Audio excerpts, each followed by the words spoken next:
শক্তি হারিয়ে গভীর নিম্নচাপে পরিণত মান্থা।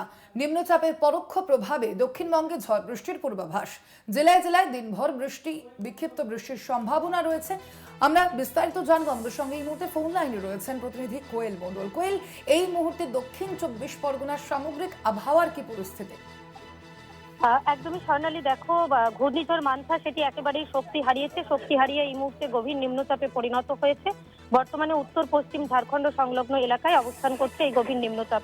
ক্রমশ উত্তর ও উত্তর পূর্ব দিকে অগ্রসর হয়ে আরো খানিকটা শক্তি হারিয়ে সাধারণ নিম্নচাপে পরিণত হবে।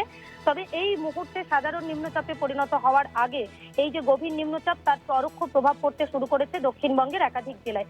আলিপুর আবহাওয়া দপ্তরের পূর্বাভাস অনুযায়ী দক্ষিণবঙ্গের পূর্ব মেদিনীপুর, উত্তর এবং দক্ষিণ 24 পরগনা, হাওড়া সহ কয়েকটি জেলায় আজ দিনভর বিক্ষিপ্তভাবে ঝড় বৃষ্টির পূর্বাভাস রয়েছে।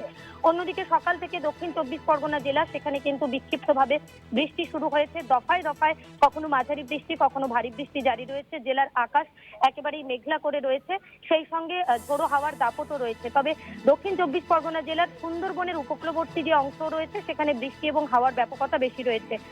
তুমি জানো, কয়েকদিন আগেও কিন্তু 31 তারিখ পর্যন্ত মৎস্যজীবীদের সমুদ্রে যেতে নিষেধ করা হয়েছিল। তারা নতুন করে সেই দুর্যোগ কাটিয়ে সমুদ্রে রওনা দিয়েছিল। তার মধ্যে আবারও এই দুর্যোগের পূর্বাভাস। অন্যদিকে এই যে বৃষ্টি, নিম্নচাপের পরোক্ষ প্রভাবে সেই বৃষ্টিতে সব থেকে বেশি ক্ষতির আশঙ্কা করা হচ্ছে ধান চাষের ক্ষেত্রে।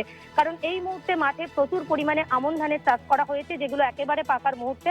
এই বৃষ্টি যদি জারি থাকে আগামী কয়েকদিন এবং সেই ধান চারা সেগুলো যদি শুয়ে পড়ে, তাহলে সেক্ষেত্রে মাঠের ফসল মাঠেই থেকে যাবে, বাড়িতে নিয়ে আসতে পারবেন না চাষিরা। সব মিলিয়ে বিশেষজ্ঞরা মনে করছেন এই যে বৃষ্টি, নিম্নচাপের পরোক্ষ প্রভাবে সেই বৃষ্টিতে সব থেকে বেশি ক্ষতিগ্রস্ত হবে ধান চাষিরা। আলিপুর আবহাওয়া দপ্তর বলছে আজ দিনভর নিম্নচাপের এই পরোক্ষ প্রভাবে দক্ষিণ 24 পরগনা সহ দক্ষিণবঙ্গের একাধিক জেলায় বিক্ষিপ্তভাবে ঝড় বৃষ্টি জারি থাকবে। কলকাতাতেও আংশিক মেঘলা থাকবে আকাশ, হালকা বৃষ্টিরও সম্ভাবনা রয়েছে শহর কলকাতাতে।